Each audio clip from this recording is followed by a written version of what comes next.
Assalamu alaikum. Good morning.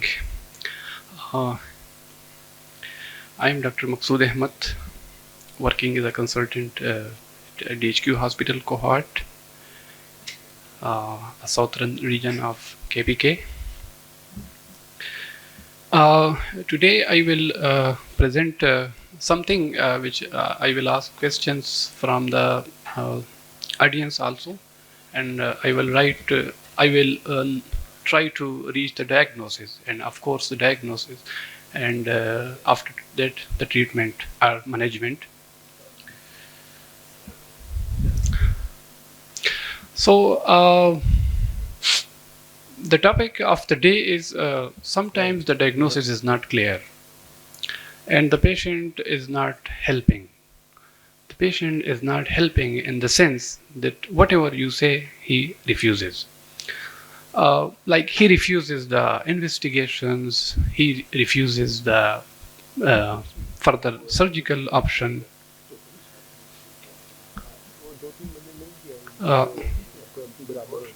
Because someone else has brought in his mind something else, especially the homeopathic people. The homeopathic people, they ask the patients that you will never ever go for any investigations. You will go for only the medical treatment. So then for us as ophthalmologists, the doctors, when we cannot diagnose a patient, so then of course we cannot go with the treatment confidently. I think this picture is clear to all of you, or not? This is a young guy. He is working in a workshop, the electric workshop, and according to him, some foreign body went into his eye. This foreign body was removed as per his saying. It was removed by an eye doctor in a big hospital in our province. And after removal, he said that after 1 week, this thing is coming in my eye. It was very much painful and of course tender, red, and also the elevated lesion. So the audience, what can be this thing like? This is 1 week after removal of a metallic foreign body as per the history. It is very much painful, it is very much red, it is causing again the foreign body sensation. So what should be the next step, and anything is coming to your mind regarding diagnosis and or management? Exactly, this was what I was thinking, that maybe there is something left, because he said that it was not there before. When the foreign body was removed, he was okay. He was free of pain and redness. But after 1 week, this thing came. So my most likely diagnosis was that there is something there. So how to proceed with if you are suspecting that there is something, how to proceed? Any idea? Yes, I advised him that we will go for exploration. He said that this is surgery and I don't want surgery. Because I think he was linked to some physiotherapist, the homeopathic guy. He told him that you will never ever go for surgery.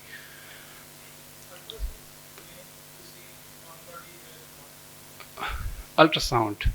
He refused the ultrasound. He refused the X-ray. He refused the CT scan, and he refused the surgical exploration. Yes, I was asking him that I will go there and see what's there, and may take something from the from this lesion to. It will go to the laboratory, and we will check the histopathology. So I have to proceed with the guy. So I put him on the topical steroid antibiotic combination, which is the usual remedy in all part of in the whole country. Topical steroids and antibiotic combination, Tobradics. When we don't know something, we put the patient on topical antibiotic plus steroid combination. I have seen this. So I put him on this. This is 1 month after this treatment. Redness has been a bit decreased, but the nodule is still there.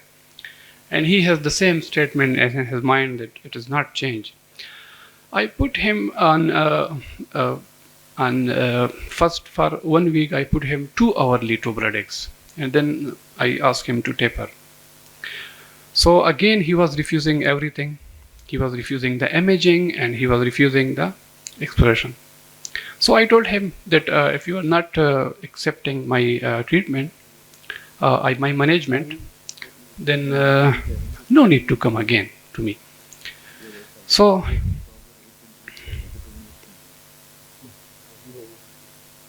he went away because I was harsh this time. So he went away and reappeared after like 5 months again with this picture. He was giving me the sign of victory that, look, doctor, I was telling you that I will be okay without anything, and now I am okay. But I asked the history. He said that he was using the Tobradics for 5 months. Luckily, his IOP and glaucoma related problem was not there. So again, this is retrospectively, it might be the pyogenic granuloma after the foreign body removal. The lesion is still there, but it's not red that much. So still we can say that it is pyogenic granuloma, and it might have taken long time for the steroids to work upon it. There is changes. That area is not normal, but he is okay. He is happy, and there is no redness, congestion, or watering, or the pain. And he was also slamming me for the victory that, look, doctor, I told you that I will do nothing and I will be okay. So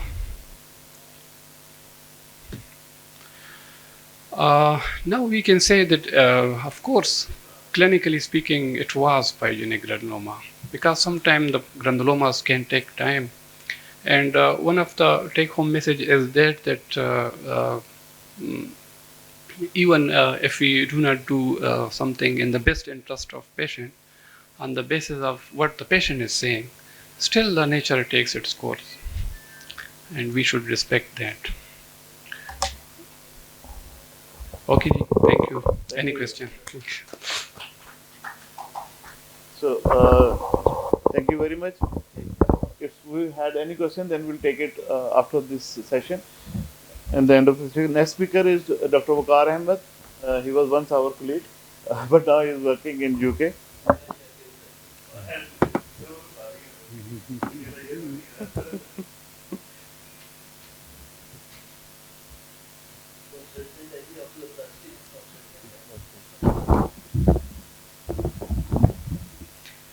Good morning, everyone. I'm Waqar Ahmed, and I'll be talking about a very common procedure. We all have done that in some point during our training, and but every surgery has its own complications, its implications, and I just want to show you what I learned over time and how I was able to improve the surgical outcomes, the anatomical outcomes, and reduce the risks of any complications.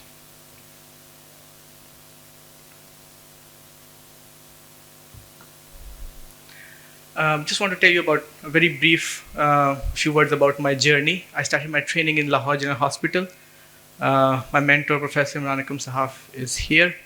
I was also working with Professor Zahid Kamal. After completing my training, I went to Gangaram Hospital, also worked in Mayo Hospital, completed a few of my exams, and then moved to UK. Completed my Farsi off there, pursued my Caesar qualifications, did my fellowship in oculoplastics with Tristan McMullen, who is a huge name in oculoplastics in Midlands. And as I was about to finish my fellowship, he offered me a consultant post, which was a privilege, and I accepted that. Right, so lateral tarsal strip procedure is used to address lid laxity. Mostly the lid laxity is involutional. It's because of the age. It could be some other factors as well. Traumatic, a few of the cases can be cicatricial, and very, very rarely congenital. In this case, if you can see, the patient has got lid laxity, overriding of the preceptal muscle, and causing that entropion and huge lid laxity. You can see that.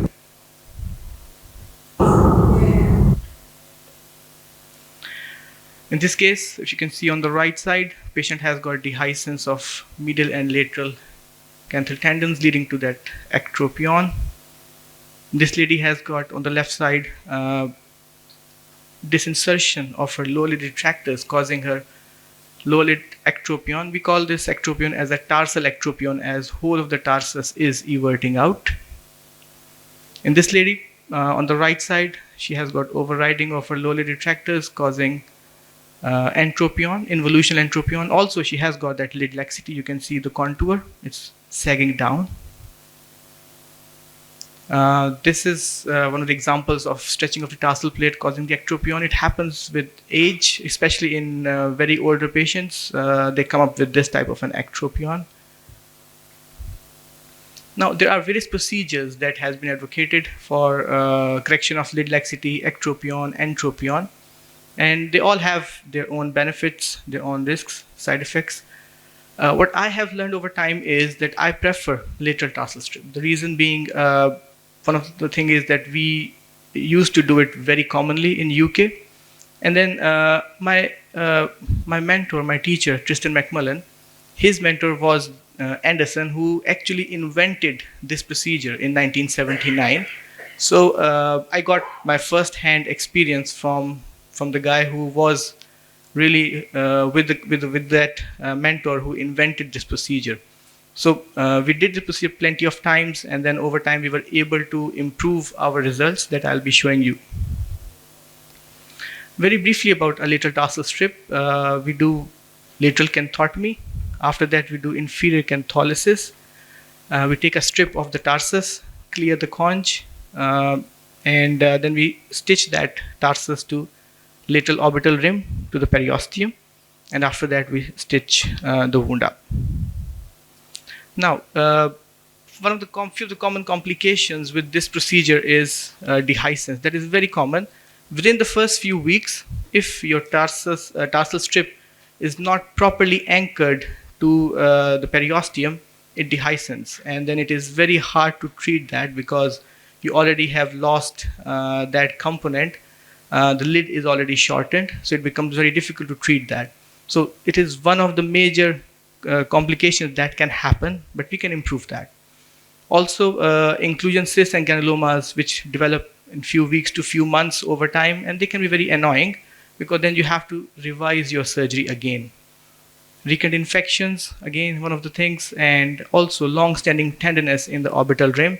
It is not very common, but some of the patients will present with that, and that is very, very much frustrating for them because they can't get rid of that pain, and it's a dull ache pain all the time.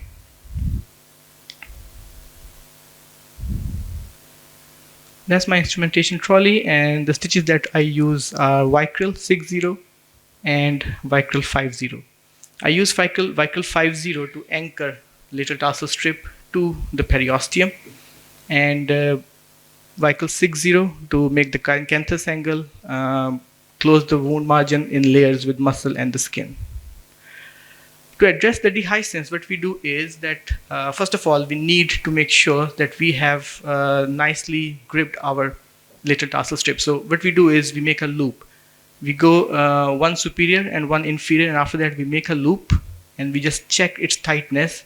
It should be completely enclosing the strip in a way that the strip cannot be dehiscent from there then. The second thing is to remove, to alleviate the risks of inclusion cysts and granulomas. We did cautery on the conch side first. We remove all the strip of the conjunctiva, and also on the surface to remove any tear ducts, Meibomian gland ducts. We strip them off, not just with the cautery, also with the 15 number blade. We make sure that we only have the tarsus left behind, no conjunctiva, no muscle, no Meibomian gland ducts or tears over there. To prevent recurrent infections, that is one of the most important step in this procedure, is that we stitch the wound in layers in a way that we take one bite of orbicularis, the next bite will be through the periosteum, and then coming out of the orbicularis, as we tighten the stitch up, it closes any gap which can cause any seepage of fluid, because that seepage will cause stasis, and stasis will come with infection. So if you can clear and seal that wound gap in this way, that your muscle is closely attached with the periosteum, or it is down with the periosteum, it will not give any potential way or space to cause any infection. To improve tenderness at the orbital rim, I use Vicryl. The reason is people also use Prolene, they also use Ethibond, like non-absorbable stitches, but since they remain there, they cause tenderness on that area. They can protrude out as well. The good part of Vicryl is that it dissolves over time. So it does not stay there, one thing. Second thing is that it also causes localized fibrosis, that fibrosis is helpful because we want that strip to be strongly attached with the periosteum. So that fibrosis also facilitate and prevent the dehiscence. But since the Vicryl will resolve over time, it will go away, so it will not cause that long-standing orbital pain at the orbital rim. There are a few of my cases. You can see in this lady on the left, she has got lower lid entropion on the left eye, and that after the procedure, she has very good lid position now. Entropion is completely addressed.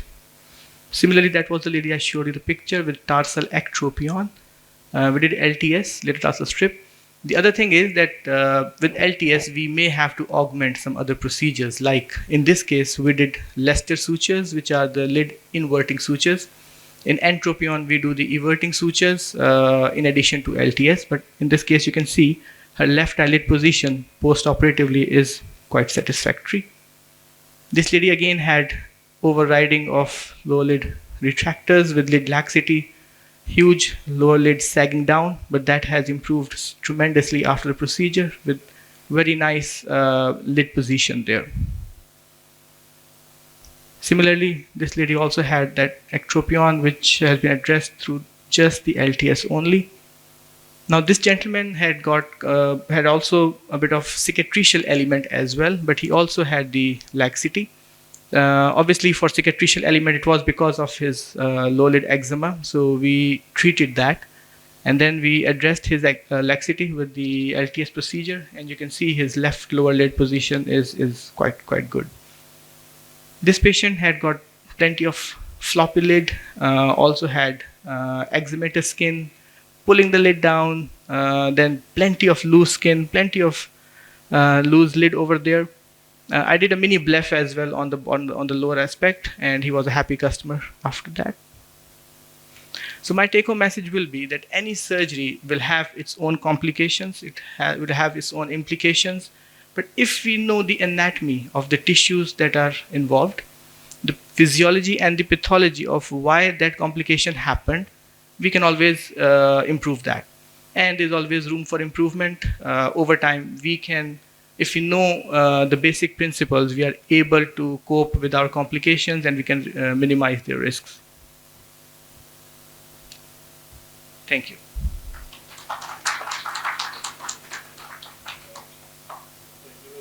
Waqar. Now I would like to invite on the dais President Pakistan Oculoplastic Association, Khwaja Khala Shoaib Sahab, and his talk is on the medial canthoplasty. Thank you very much. My presentation is very short. So this is a procedure, medial canthoplasty. I thought this would be interesting for many. It is used for corneal protection in addition to lateral tarsography in facial palsy, and eyelids medial to the puncta are fused, and it helps to prevent medial ectropion. So after applying local anesthesia to lids, the canaliculi are protected by placement of the probes. These are the probes in the canaliculi, and eyelids are split medial to puncta and anterior to canaliculi. Skin is undermined using blunt-tipped Westcott scissor and vertical relieving.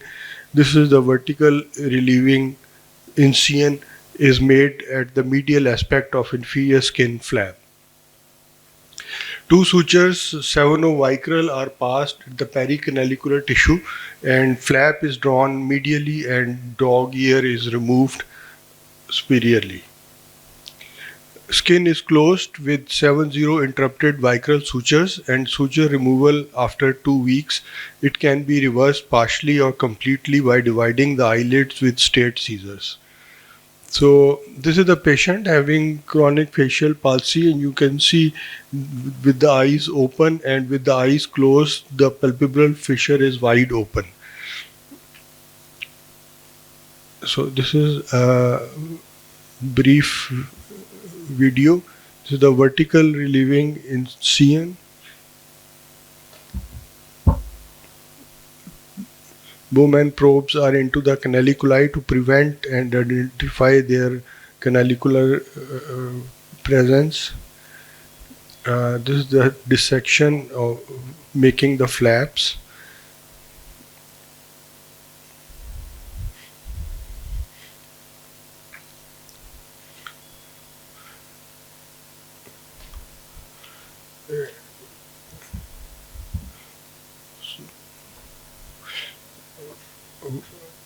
So hemostasis is secured by cautery, and then the inferior flap is raised and it is sutured superiorly.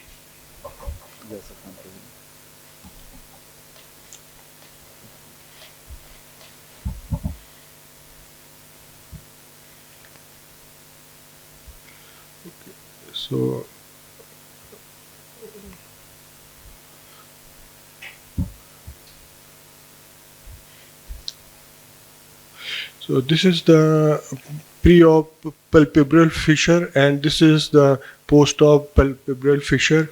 You can see there is decrease in the palpebral fissure height, and even when the eyes are closed, the palpebral fissure height has decreased with medial canthoplasty.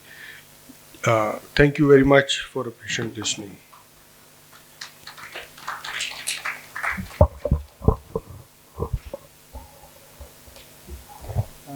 Thank you, Dr. Khaja Ali Shaib sir. The next presentation is from my mentor, Professor Imran Akram Sahaf.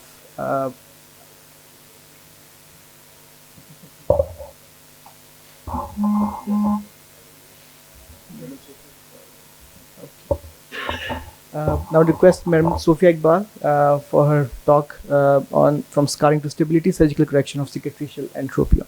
Thank you very much. I'm going to talk about cicatricial entropion.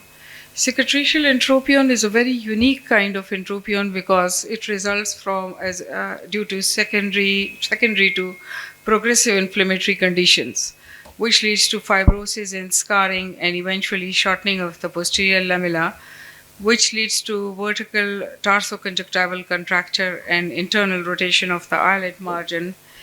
It's an ocular emergency because these eyelashes rub against the ocular surface. The commonest causes are autoimmune, inflammatory, infective trachoma in our part of the world, and you can get it after surgical procedures as well, like enucleation and ptosis correction while posterior approach.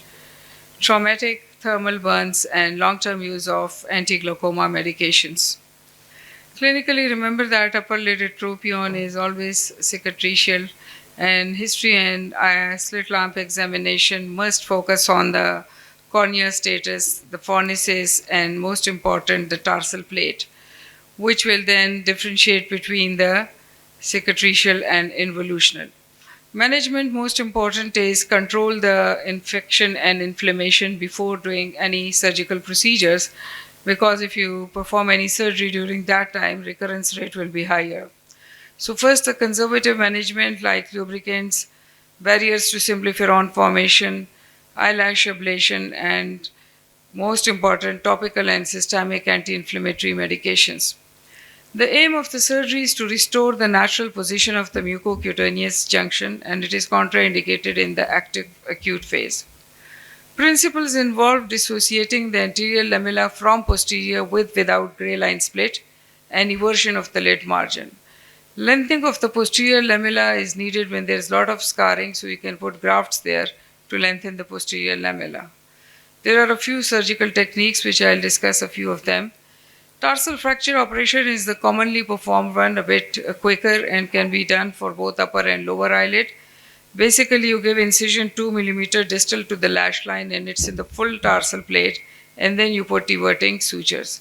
You can do it for lower lid entropion as well. So you can see first we everted the lid, and then with a monopolar cautery 2 mm distal to the lid margin, you can give incision in the tarsoconjunctival area. Make sure it's completely dissociated from the anterior lamella, which is the skin and the orbicularis, and then you can put everting sutures. 3 sutures are placed, first the central one, and then you can put lateral and medial one.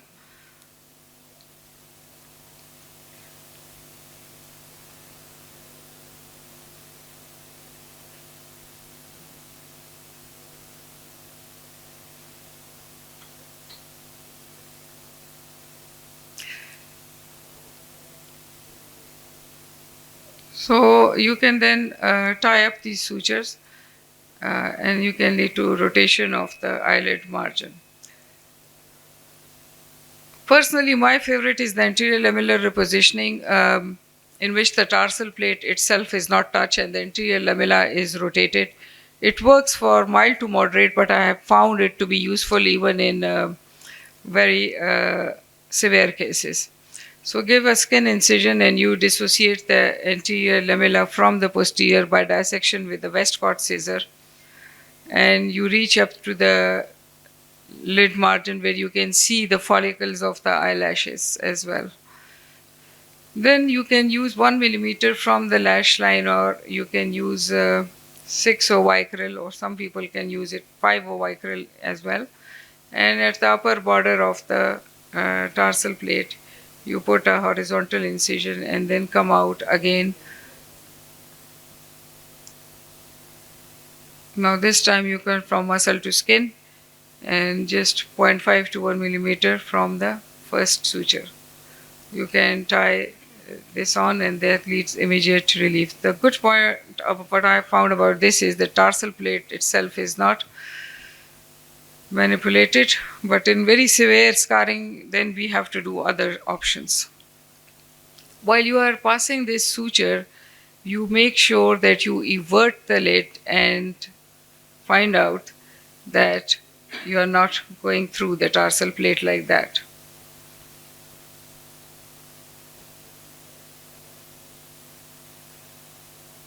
So after you do these everting sutures, you can then close the skin with either a continuous or interrupted sutures. So that leads to anterior lamellar recession is another procedure, and transverse blepharotomy is when you just rotate the margin.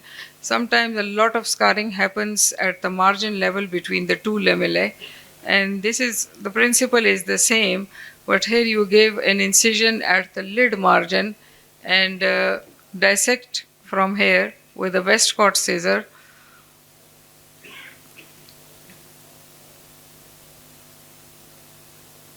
And then you put everting suture similarly, and the lid margin is rotated.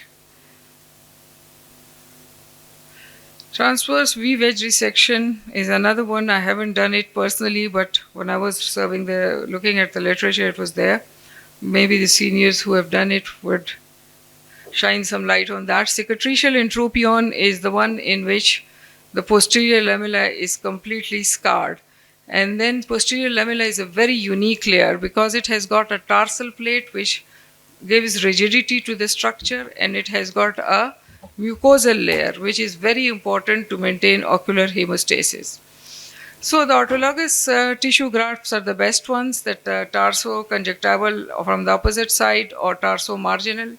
Non-tarso-conjunctival grafts are there like oral mucosal, hard palate, but each has got its merits and demerits.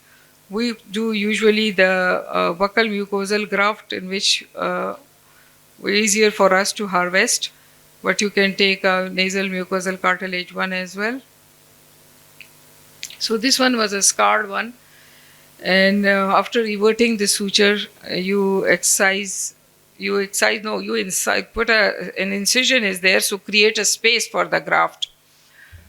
So once when the space is created, then you take a template to know how much you are going to put there. And slightly bigger size is selected, but slightly your battery. It's okay. Battery is running low. यहाँ पर आया. I hope यहाँ पर आया. Battery is running low. So you can first the superior part is fixed anchorage of the graft, and then the lower one close to the distal margin is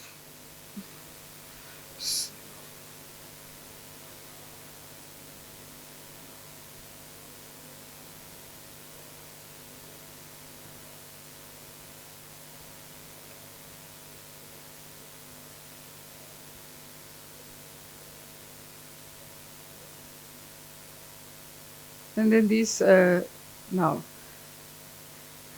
the last bit to anchor is this part.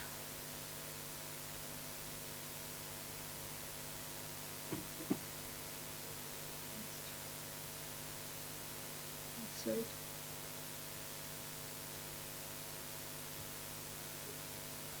Okay.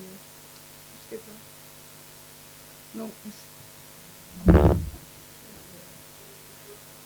So now the emerging frontiers are the bioengineered posterior lamellar substitutes, which should stay the key functions. So there are certain acellular approaches and cellular approaches. These materials are natural or synthetic materials which acts as bioscaffolds, and then they help in the tissue regeneration in vivo. While the cellular approach is one, these are already being pre-cellularized in vitro and then they are implanted. These are the emerging frontiers in that, in which you can create the autologous graft. With the 3D printing, they have already been managed. I'm saying they, not we. They've managed to produce a tracheal cartilage, a nasal cartilage, and long bones. So hopefully, work has been doing on the posterior lamellar graft as well, where we can create one. Thank you very much. It founded the problem-based, evidence-based medical teaching program. So it is the medical education has been very innovative. Thank you so much. I'm going to talk about things, minimally invasive oculoplastic surgery, or what I call MEOPS. Basically, it's small incision, less time, less invasive, better for patients, and actually it really is easy to learn and very flexible. You don't need a lot of things for this. You need a small room, proper ventilation, high temp cautery, bipolar cautery, sterilizer, and basically it's a very, very small, simple setup, and you can do a lot of your procedures, a lot of eyelid procedures that I do. Very simple instrument setup, a very portable bipolar cautery unit and a high temperature cautery unit. I use them both, and of course you have to pick the right patient, not too old, not too young. Medical history, you have to be stable. And I sometimes give Ativan or benzodiazepine or Valium. Sometimes I don't, depending on how nervous the patient is. Prophylactic and antibiotics set the atmosphere. And basically, the talk was an entropion, but I'll cover a few of the small incision procedures that I do. One is entropion. I've largely changed my entropion. This is for involutional or senile acquired entropion, not cicatricial. And I now mostly do mostly do a quicker with a lateral canthopexy or lateral tarsal strip, or what I call a lateral BIC procedure. And that's what I most commonly do now. And it's fast, it's efficient, it's easy to teach fellows and residents, so they learn. I even do it in patients in their wheelchair who can't lie down. So I just do them with them in an upright position. I just put in some quicker sutures, and it's got a higher recurrence rate for sure. But given the ease of doing the procedure and the low morbidity, it's worthwhile doing a procedure that's not maybe 90% successful, that maybe has about an 85% success rate. But if you combine it with a lateral tightening procedure, it's really simple. I mean, we've all seen this. I think most of you have known or done the Quickest procedure. I use 5-0 Vicryl or 6-0 Vicryl, either double-armed or single-armed. If you use a single-arm needle, then you have to come start from the inside and come outside and then go back inside.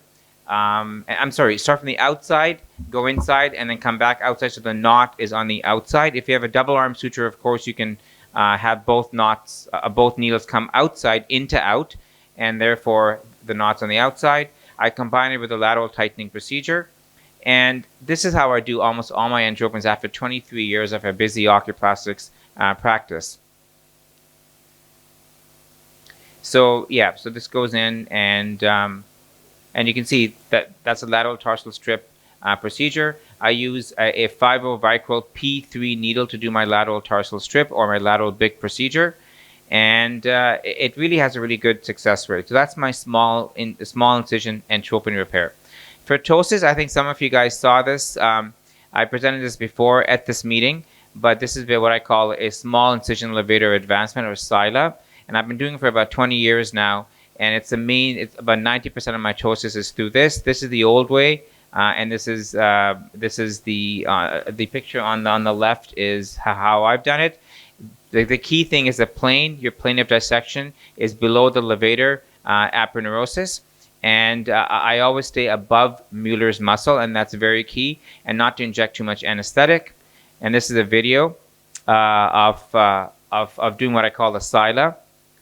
With minimal local anesthetic, and using a 15-degree blade, basically dissecting on the level of tarsus, superior 2/3 of tarsus, to remove the orbicularis muscle and go underneath, expose the tarsus. And this is the sublevator aponeurosis dissection above Mueller's muscle. So I'm working from underneath. I'm not violating the orbital septum. Sometimes I make the incision even smaller than this. With experience, you can. I use a high temperature cautery. I use a 5-0 Vicryl suture for my ptosis. And now I'm grabbing the levator aponeurosis levator muscle complex from underneath. And then I can titrate the height of the eyelid. I can titrate the contour. I usually use one suture, to be honest, but sometimes you have to put 2 or even 3 to get the right contour. And then I sort of test the eyelid height intraoperatively, and then I adjust as need be. This is what I like. In recent years, I do in about so I mean, you can see the results after what I call SILA. Really excellent results, and you know, even for recurrent cases, I'll use SILA as well. I have in the last few years used a sutureless conjunctival muellerectomy procedure. I do that in about 5 to 10% of my ptosis only, and only for ptosis that's basically 1 millimeter or 2 millimeter difference maximum. I don't like this procedure. I don't because I can't titrate, but it is very minimal. It takes about 5 to 10 minutes after after your learning curve is over, and I don't put any sutures, and I use cautery to close the cons together. This is very similar to doing a muellerectomy. Those of you who have done this, I mark my tarsal border, my superior tarsal border, and then I take a caliper, as we do for a regular muellerectomy, and mark how much I want to excise, inject local anesthetic, and then I take a 6-0 silk suture just for retraction purposes, not to suture, and it helps me put a clamp on. You can put 2 hemostats, 2 curved hemostats, or a Putterman clamp. In this case, I'm using 2 hemostats because I did not have a Putterman clamp available at the time in this particular operating room. And so I used 2 small hemostats. And this literally is almost real time. The video has not been sped up. And then I use a 15-degree blade to cut the molars and conge, and then I cauterize the base. And so far, I've not had it open up. Of course, there's always that risk, and I warn the patient about that there's a risk it may open up, and we may have to go take you back to the OR and suture it. So far, I've not had this happen. And I make sure that that with my silk sutures, I've not caught skin. That's what I just did now. And this is where I'll cut the Mueller's muscle with conge, of course. And then I'll just cauterize over that with either a high temperature cautery, so you can do it in a clinic setting.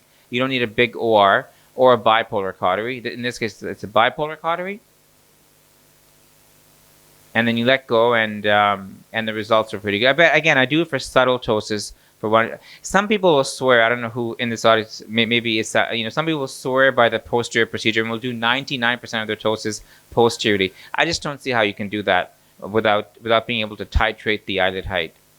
And this is the patient immediately post-op, right? So you can see an improvement. And again, it was subtle ptosis to begin with. And finally, I'll talk about small incision lid lengthening. This is a complete, it's very blepharotomy incision. I just go all the way straight through. It's efficient. It's a small 5mm incision for eyelid retraction, usually because of Graves' disease. It's reproducible, and it's very easy to learn. And here's a brief video. You can see a very small incision. I use a Westcott's or 15-degree blade to cut skin, and I basically go all the way down. And then you can also titrate this by extending your incision medially and laterally internally. Your outside incision does not increase, but internally you can increase it. Now you can also do this posteriorly as well, by the way, right? You can just flip the eyelid and come posteriorly and do a full thickness blepharotomy, but don't violate the skin. I just like this. It's a small incision, so I just do it externally. It's easier for me in my hands. And I can titrate how much I want to drop the eyelid. And then I go some more because I'm not happy. Again, don't inject too much anesthetic because you don't want the effect of gravity, right, on this. And it's small incision anyway, so. And again, it's a full thickness cut through skin, Mueller's, conge, all the way through. Or skin, septum, levator aponeurosis, Mueller's, and conge, all the way through. And once I'm happy with the eyelid height, and if there's temporal flare, you can also make a second incision temporally or internally extend the incision to drop the eyelid temporally in those patients who have flare. And you can see this is the result right after surgery, and this is some other more chronic cases. Sorry, a post-op cases. Another example of how well this procedure works. And you can extend the incision always if you want to. And I'll end off with this. And this is a small incision brow. I've progressed to making just one incision. Again, when you do a blepharoplasty, often I'll tell patients that, you know what, I won't be able to get rid of the hooding unless you get your brows done. Botox, this is the last video, sorry. Botox can do it as well, but Botox is only temporary. It lasts about 3 to 4 months. So to get that permanent eyebrow height, I make a small incision, maybe about 1 centimeter, and basically I use a fluorocarbon to basically elevate the eyelid. I do take a bit of flap of skin off now. I didn't use it before, so I take a bit of skin off, and the scar result is excellent because the incision is made in the eyebrow hair, and patients have thus far been happy. I've never had an issue with scar or someone who's been unhappy with scar so far. And I do want to thank my former fellow and now my colleague, Dr. John Osterker, for helping with the videos. John was my fellow 9 years ago, and now he's visiting us from Turkey, Istanbul. And he'll be speaking later on. And so I want to thank John. John and I often share videos. And so this is actually his video. But this is how I do it. And now I don't take the skin off anymore. So that's changed. Good. So this is just post-op results. It gives you that subtle elevation. And patients are happy with it. And minimal scar. And that's it. And thank you so much. Please keep the patient in mind. Don't do shortcuts. Be ready to cancel and go big if you need to. Be confident, and practice makes perfect. Thank you. Right, so here's Mr. Professor Imran Akram Sahab for his talk on upper lid entropy.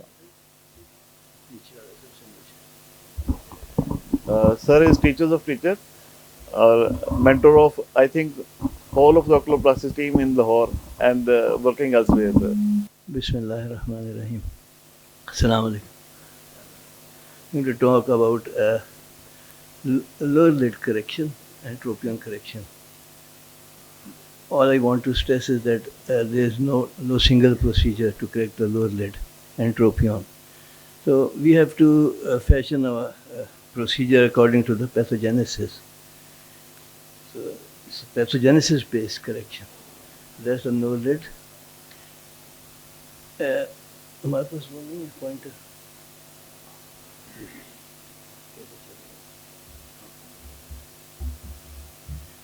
As you know, the tarsal plate is held in place by the palpebral ligaments and it's pressing against the eyeball, and the orbicular is helping it from outside.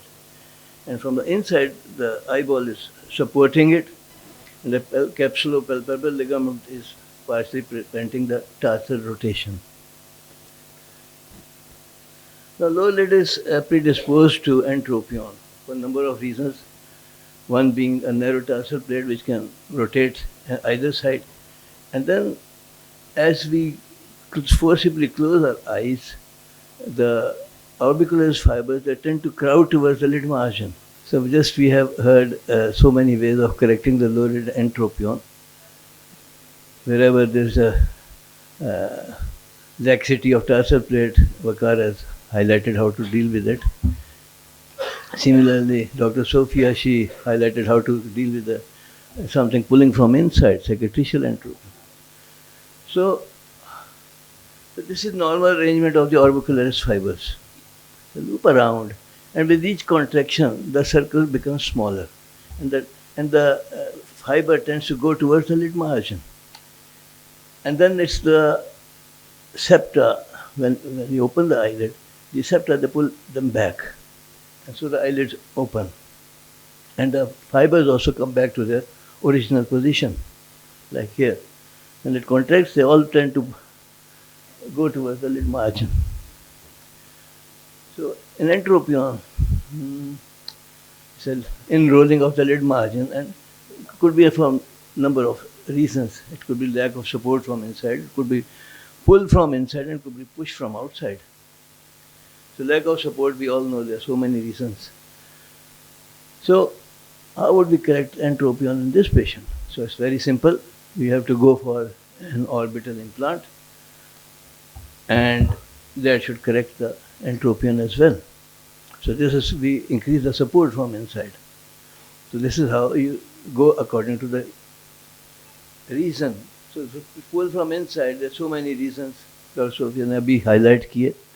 और इसमें जो है cicatrization is pulling the lid margin inside, and there you go for mucosal graft and just suture and you make the fornix, and the lid becomes all right. Then there's spastic entropion.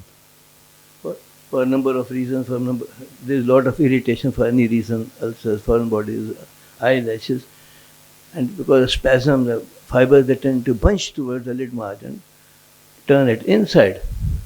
So it's reversible only if we correct the irritating factors. Also, foreign bodies, dry eyes, to carry. Just correct these factors and the entropion will be corrected. Misplaced orbicularis fibers. As I said, in senile entropion, this is the normal mechanism. As we close the eye, the fibers tend to bunch towards the lid margin, and as we open them, the fibrous septa, they pull them back and the lids open. But what happens in senile entropion? There is laxity of the connective tissue fibers. And as the eyelids close with force, the preseptal fibers, they tend to override the pretarsal fibers. And there is no retracting back because of the lax fibrous tissue. And there is tartration of the tarsal plate. So how to prevent this? How to correct this? The overriding of the preseptal fibers over the palpebral fibers, tarsal fibers. So this is what has happened. These fibers don't tend to go back and keep staying there, and they cause an entropion. So, correction. Normally, I'm not going into a lot of procedure and a lot of details. Simply trying to make it important that it's the pathophysiology which is important while deciding what to do. So one way of doing it is to prevent the fibers sliding towards the lid margin. Just prevent them. And that is, the second one is to shift them back to their original position. So we are doing wise procedure. And this is basically, it achieves two things. I will just be coming to that. It is just to prevent the fibers sliding towards the lid margin. So there is the entropion, the fibers are bunched towards the lid margin. So we give a full thickness lid incision. And then the stitching. This stitching is important. We start from the anterior side of the lid margin, move backwards toward the capsulopalpebral ligament, and take the conjunctiva and the incision and go back again. Now as we tighten this lid, you will see because of its position, this stitch tends to evert the segment which has been cut. So this is one thing which we achieve. And the second thing is a everted lid margin. The second thing which we achieve is we get a full thickness scar across the lid. And this scar is preventing further fibers from moving towards the lid margin. And that's how the entropion is corrected and also prevented from recurrence. This scar prevents these fibers from going there. And the second way is shifting the fibers back to their original position from the lid margin. This procedure was being done before. I don't see it in the literature these days because we used to call it skin muscle procedure. It's very effective. There's a normal range of orbicularis fibers, the preceptor pretarsal fibers. And these are the bunched up fibers at the lid margin. They are preceptors which has moved towards the lid margin, they are bunched over there, and they cause entropion. There you can see that. These are the fibers. आपको पूरा bundle नजर आ रहा है जो उसको lid margin पे आ गया और उसको entropion कर रहा है. So what we do is, and now if you put pressure on the preceptor area, the entropion is corrected. So we give local anesthesia. I have a formula for that to cause minimal bleeding using 1 in 50,000 adrenaline with the local anesthetic. And then we expose the pretarsal area. And there's the bunched up fibers which have moved towards the lid margin. They're exposed. And then we take the strip of those bunched fibers all around. This strip is separated from the underlying tissue and it's attached on either side. There's the strip, dissected and separated. Then we have to tighten this strip. So what I do is give a cut in the center and then fibers are overlapped and tightened. A little bit of overlap and stitching will tighten those fibers.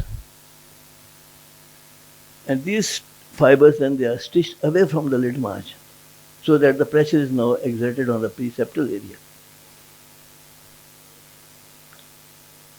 There it is being stitched over there. And extra skin muscle procedure. So we move the extra strip of skin. And then we stitch and then the entropion is corrected. So the purpose of this presentation was just to emphasize that correction should be according to the pathophysiology rather than just, I know just one procedure and I will just do that again and again. No. We have to find out the reason why there is an entropion and we correct it accordingly. And it should all be backed by a reason. So entropion is written from muscle displacement need positioning of muscle fibers to their correct positions. Thank you very much.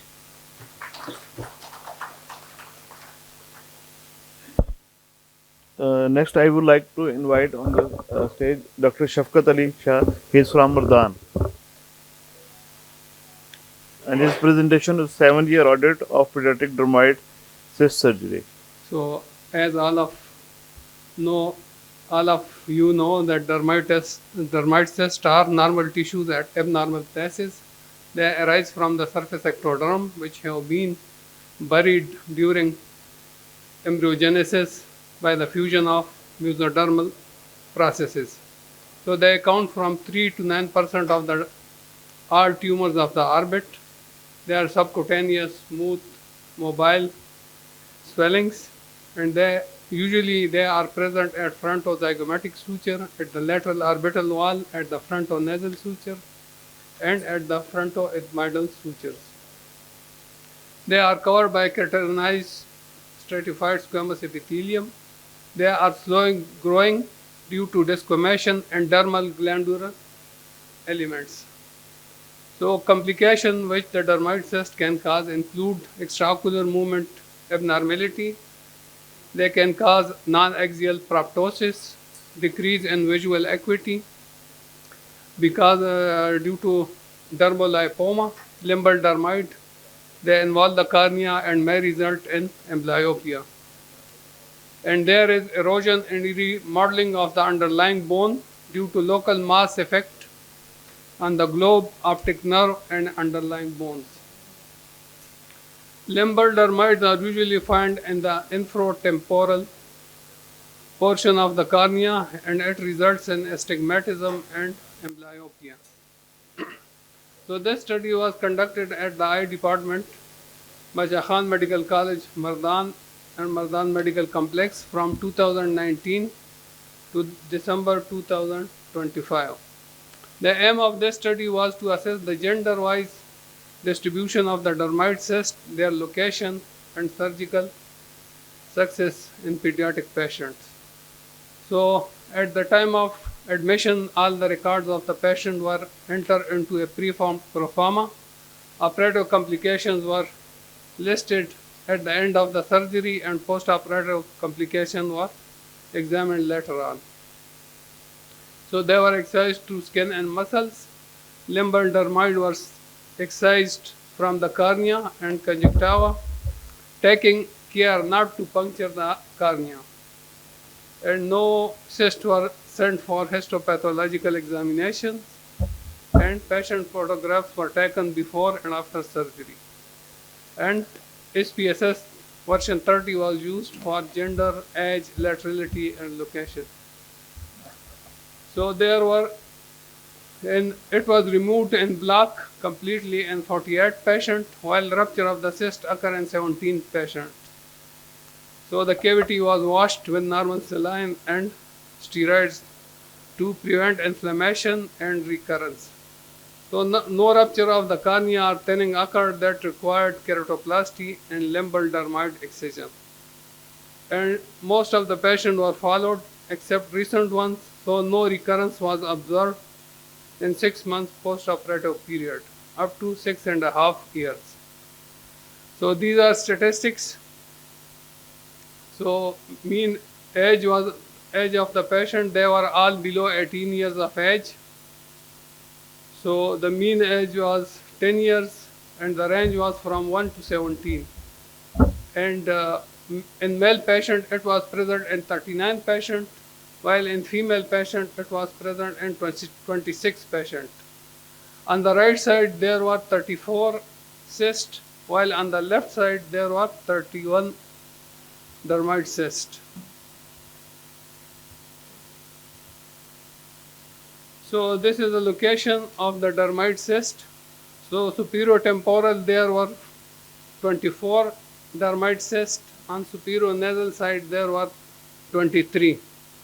And on the center of the eyebrow, there were 9 patients. So it is written as separate eyebrow center and center of eyebrow. So there were 9 patients, while below the eyelid, 3 dermoid cysts were present.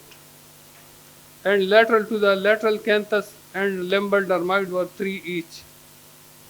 So when we divide it gender-wise, So in the male patient on the left side, there were 18 dermite cysts. In the female, there were 13. While in the right eye, in the male, there were 21 dermite cysts. In the female, there were 13 dermite cysts. So this is again graphic representation of the age. So it's range from 1 to 17 years. And this is the gender distribution, that it was present in 39 patients in male and 26 patients in females. So this is side of involvement. On the right side 34 dermite cysts, while on the left side 31 dermite cysts. So this is the area-wise distribution of the pediatric dermite cyst. So in 2020, as COVID infection occurred, so the number of patients decreased till 2022. So, but in 2024 and 25, the number of patients is decreased. So this is again graphic representation of the location. So orbital and periorbital dermite cysts account for 90% cases of head and neck lesion, while they are present in 3 to 9% of the orbital lesions. So there is cosmetic concern in fear of some malignancy. So age of appearance varies from infancy till very late age. Deep dermite occur at a later age. Very large dermite cysts cause proptosis and diplopia. CT scan is must for their diagnosis to exclude intracranial extension and orbital involvement. So superficial dermites are more common than limbal dermites in our study. Superiotemporal dermites were more frequently, followed by superionasal, then center of the eyebrow, then lateral to the lateral canthus below the eyelid, and all of the limbal dermites were infratemporal. So again, this is a discussion. Okay, thank you.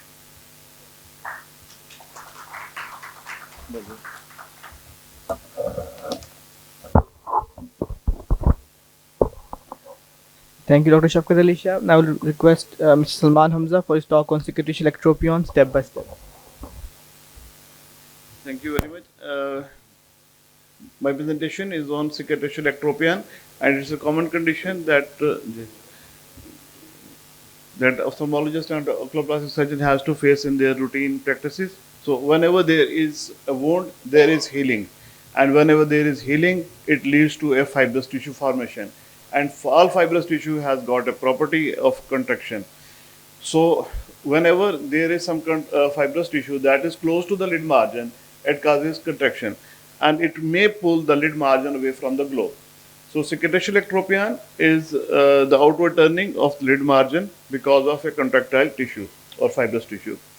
It can be caused by many things, usually due to trauma, burns. It can be iatrogenic, it can be due to the blepharoplasty incisions, it can be due to some systemic disorders and drug reactions. It can lead to a lot of complications, including dry eye symptoms of tearing, redness, and the foreign body sensation. And it can also lead to the keratinization of palpebral conjunctiva.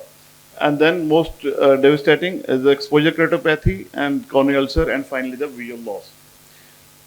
So treatment, so management start from the complete history and complete ocular examination to rule out any visual, to rule out any signs of exposure keratopathy, and then assessment of the scar, and then grade it accordingly. So there are two different types of treatment, and they do have different goals. The main treatment of the cicatricial ectropion is surgical. But while doing the surgery, we have to protect the globe from the injury and reduce the chances of exposure keratopathy. So medical management is to reduce the symptoms of exposure keratopathy and the dry eye. It can be managed by ocular lubricants and the soft contact lenses, and most importantly, Sahab wet chamber, which has been devised by Professor Imran Akram Sahab. In this we use an offside sheet, and by applying a gel or polyflex gel can be applied, and the sheet is applied over all over the cornea, all over the area. So it can produce a protective layer that not only prevent the symptom of dry eye, but also prevent the exposure keratopathy and save the eyeball. And it's necessary while we are waiting for the surgery, especially in the cases of the burn, when we have to wait for some time. It can be used also for other disorders like thyroid eye disease. So we have to face multiple type of scars. Like in this case, you can see a large scar is a victim of cutter injury. Large scar is running from the from the cheek and then splitting the lid into two halves. Fortunately, lower lid is safe, and then dissecting the eyebrow and leading towards the forehead. Here you can see the both lids are splitted into two halves. But there is no skin loss. So we have dissected all of the scar tissue and refashioned the wound again. And then we repaired it properly in layers starting from the lid margin. And then you can have a very good result, and very good lid margin is there. Then second case, especially it's been, there is a vertical scar also that is pulling the lid margin away.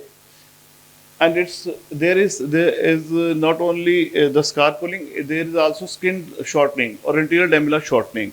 So we have to do one of the things, we have to redistribute the skin tension or the fibrous tissue tension and also provide the extra skin. So Z-plasty is an ideal procedure for such sort of scars which are engaged in skin tension.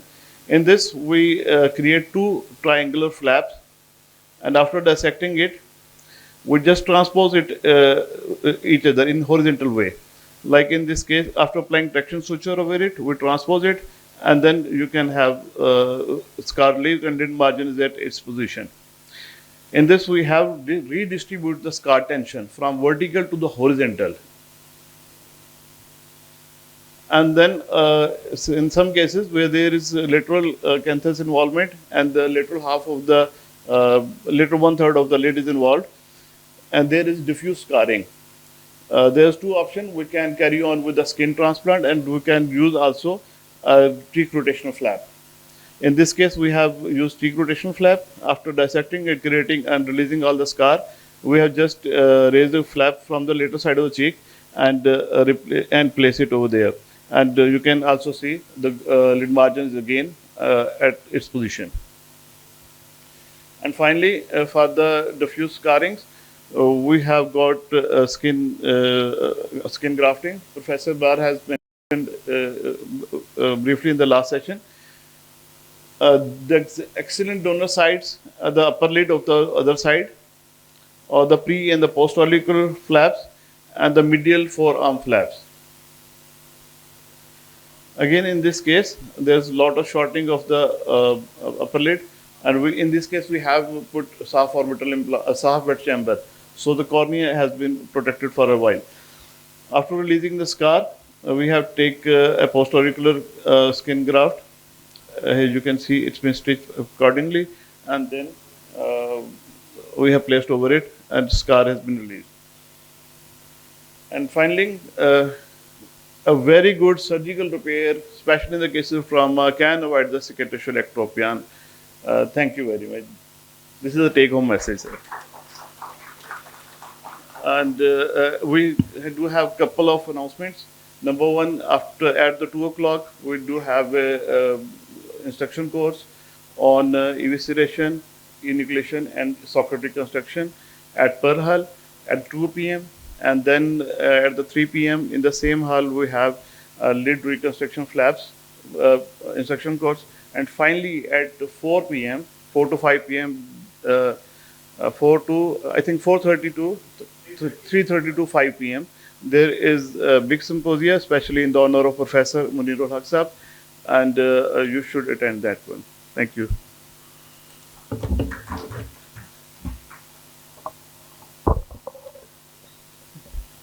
Thank you, Dr. Salman Hamza. I would like to invite Ms. Alina Khan for late presenting basal carcinomas, bridging octoplastic and plastic surgical expertise. Assalamu alaikum. I'm Dr. Alina Khan. I recently finished my fellowship in orbit and oculoplastics I'm very proud and a little nervous to be sharing the stage with the legends in oculoplastics today. The topic of my presentation is late presenting basal cell carcinomas. And there's a case presentation in which we're basically focusing on the bridging the gap between multidisciplinary approach for treating late presenting basal cell carcinoma. I have no financial interest, and the pictures shared in the presentation are with the consent of the patients. Now, coming to the case introduction, we had an 80-year-old gentleman who presented with a 16 years history of lower eyelid lesion that was progressively increasing in size and causing massive lower eyelid destruction. Later on, the tumor also invaded the cheek and the orbit due to severe neglect. Since the tumor was neglected for over a decade and a half, it was always also involving at this point the medial canthus, the lower part of the lower eyelid, the cheek, as well as the adjacent part of the nose. The extraocular muscles in the orbit were also involved at this point. This is the preoperative appearance of the patient.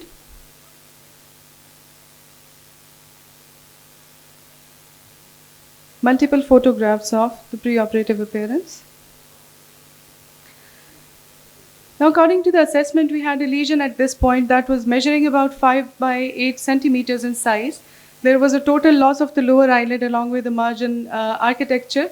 There was an orbital invasion that the tumor was also involving the inferior oblique muscle, the inferior rectus, the lateral rectus, and the medial rectus muscles, along with the lateral canthus as well. There was no involvement of the regional lymph nodes or lymph node spread elsewhere. Now, coming to the surgical plan, since we were kind of in a dilemma because of the sheer size of the magnitude of the problem over here, so we planned a joint oculoplastic and plastic surgery team. The oculoplastic surgeons were supposed to do a subtotal exentration and the tumor excision. The upper eyelid was preserved intentionally since it was thankfully not involved in the tumor, so that made matters a little bit simpler. And the plastic surgery team worked together with us to do a flap reconstruction. The one good thing about this whole scenario is that this gentleman basically was from Afghanistan. The one good thing was that his biopsy, incisional biopsy, was done in Afghanistan some time ago, and we had a clear histological evidence that it was actually a basal cell carcinoma, which meant that we could take smaller resection margins. But then again, considering the size of the tumor at this point, we still had to take a bit more normal looking tissue as compared to if you would do in a normal BCC. So removal of the tumor involving the orbit and the cheek was done. Sparing of the upper eyelid was done to maintain contour and for prosthetic planning. Extensive orbital clearance had to be done due to the multi-muscle invasion. The goal was basically a complete tumor excision and preservation of anatomy wherever possible. These are the intraoperative images of the gentleman. As you can see, there is an extensive excision along the temporal area as well as on the nose and quite far down the cheek as well. The upper eyelid in this case has been preserved. Another view. Plus, there was also some nibbling of the bone done at the inferior orbital margin, just to be on the safe side, because as you know that in this area, the orbit had been eaten away. There was an ulcerative lesion in this area and the wound was quite shallow. Plus the orbital margin being quite exposed had to be nibbled just to be on the safe side. Now the main concern in reconstructive surgery was good vascular support. Since the area is so large, so if you're planning a flap, it has to be planned in such a way that it has a good vascular supply. So a local cheek rotation flap was mobilized, and the patient was quite aged, so due to the lax nature of the skin, the flap was used to cover the lower part of the wound along the cheek.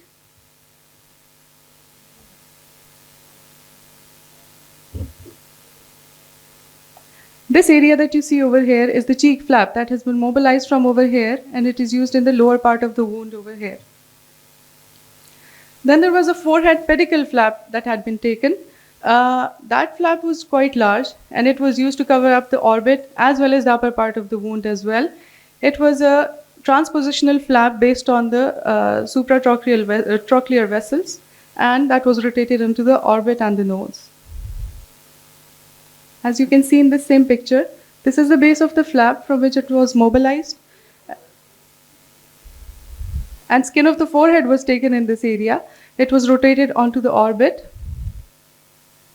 This is the part of the flap as well, and it was taken onto the nose over here. This is the post-operative image of the patient. This forehead area that was exposed has been covered with a partial thickness skin flap, and the pedicle flap has been rotated over the rest of the face.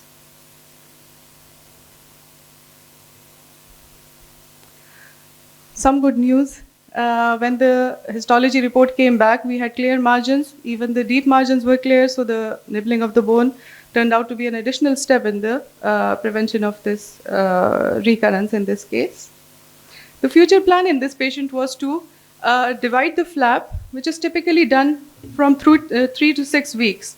In this case, we had planned to divide the flap at a 1 month duration, but the patient, being an Afghan national, could not travel back probably. He has not come back, and I'm sorry I do not have any follow-up images for you at this point. Maybe on another forum we'll have the proper closure for this case. So maybe he had some visa issue or something. So the take-home message from my presentation over here is that BCC, although being one of the least aggressive tumors, can also turn into a huge problem if it is neglected for a long time. I have some other pictures as well.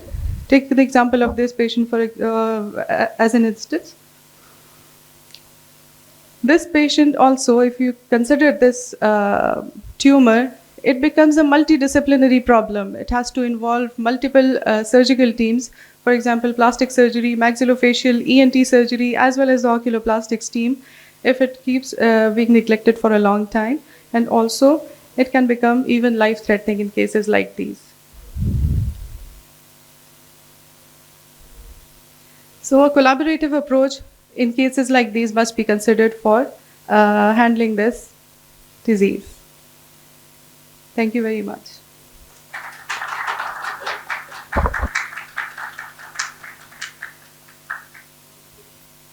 The tarsoconjunctival diamond excision. Myself, Dr. Adnan Abdul Majid, consultant ophthalmologist at SIUS Hyderabad.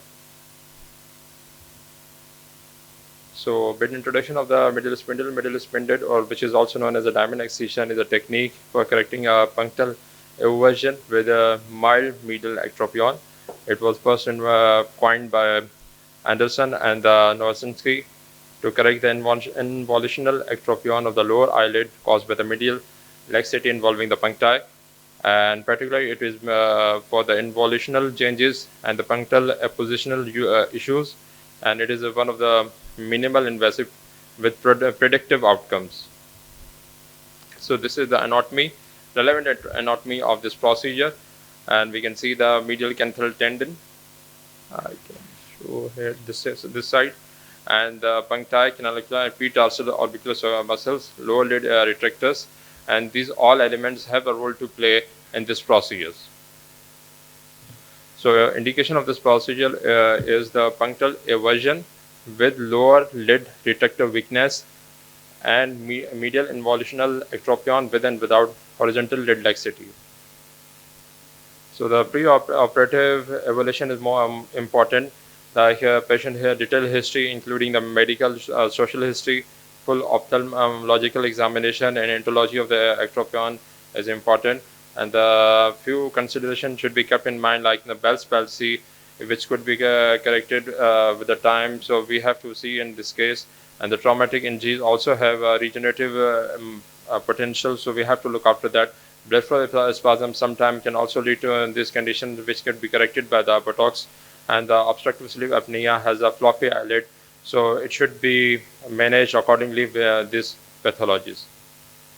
So the specialized testing which should be done before doing this procedure is the MRD2 marginal reflex distance 2, which is the distance from the center of the lower lid margin to the center of the pupil. A snapback test to the checking the lid laxity, lid detection test that will tell us the same thing. Medial canthal laxity and the lateral canthal laxity and the lacrimal system patency is also important. Shimmer test for the evaluation of the dry eyes and leg ophthalmos and other mid-facial problems or disformity should also be looked after. So the surgical principle involved in this procedure is the lower eyelid medial punctal inversion by vertically shortening the posterior lamella and tightening the lower lid retractors. These are the three main principles of this surgical procedure. So the surgical technique, first we have to instill local anesthesia of 1 to 2 milliliter or 2% lidocaine with epinephrine injected subconjunctivally in the medial aspect of the lower lid, and the lacrimal probe or the Bowman's probe is placed in the inferior canal to protect it from coming in the suture. And using the tooth forceps, the conjunctiva is lifted and diamond shape excision is made at the lower edge of the medial tarsus with a viscot tissue. We can also do it with a diathermy as well. And you can see there we have, this is the diamond excision. We have passed the probe, and after averting the lid, this is the diamond excision. We can do it, and the dimension of this diamond excision is 2 to 3 mm below the lower puncta. The vertical dimension is 4 to 6 millimeter, and the horizontal dimension is 6 to 8 millimeters. So we can see the horizontal dimension is a bit larger than the vertical dimension. So this is a basic suturing technique to anchor the retractors. So the double arm absorbable suture 5060 Vicryl can be used to pass through the lower lid retractors from the base of the to the supraconjunctival edge medially and laterally. First we have to pass this. So this is our excision, diamond shape excision.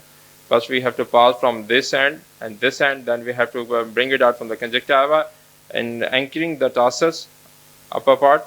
And after that we again rotate it and bring it from the through the lid and to outside through the on the lid skin. The nail is reverse mounted through the inferior conjunctival edge and then externalized through the skin at the junction of the eyelid and the cheek skin.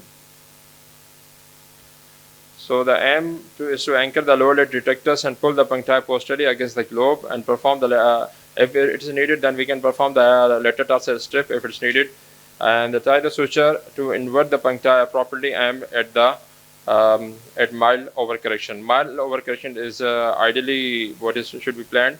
So after that, because after some time it will compensate for it, suture can be removed after a few weeks if it is necessary, or it will be kept because the Vicryl can be removed easily or by themselves.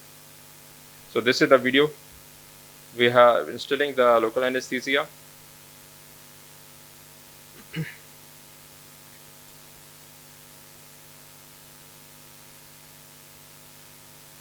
This is the anchoring suture we have putting to retract the lower lid.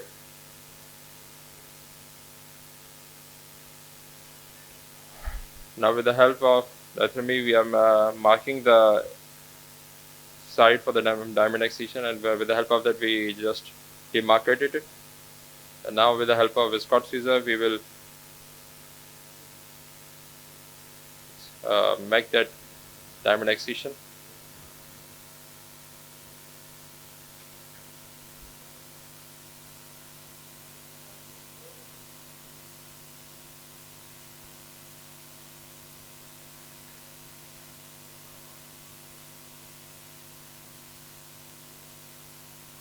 After that, we are taking the lower lid retractors, and this is double arm. So from the lateral side,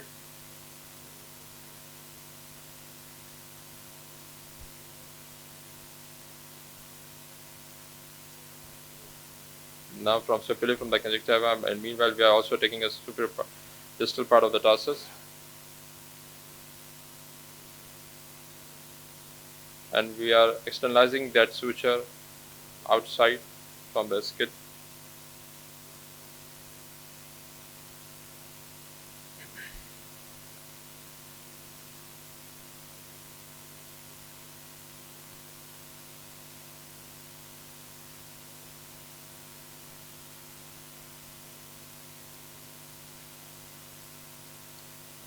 And after that, we are confirming whether we haven't damaged any canalicula or taking the canalicula, the puncti within the sutures.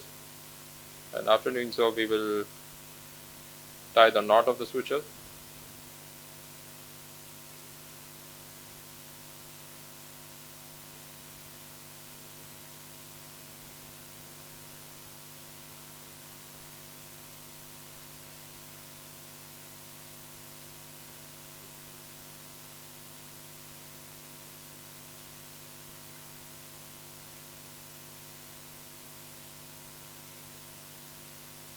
So this was the procedure.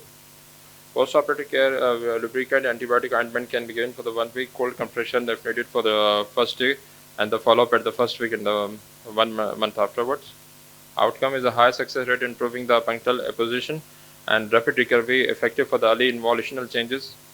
And the complication includes the undercorrection, overcorrection, mildly to the mild entropion, recurrence, canalicular injury, canthal dystopia, poor cosmosis, bleeding, swelling, infection, corneal abrasion while doing it. Retrobulbar hematoma can be the allergic reaction to the local anesthesia.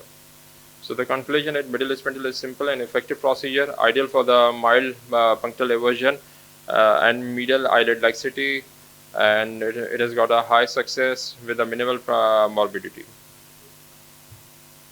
Thank you.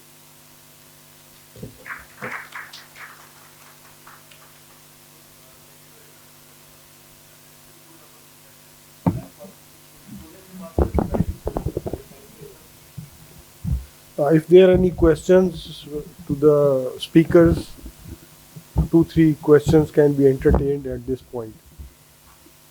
Any comments or questions? So if there are now no questions,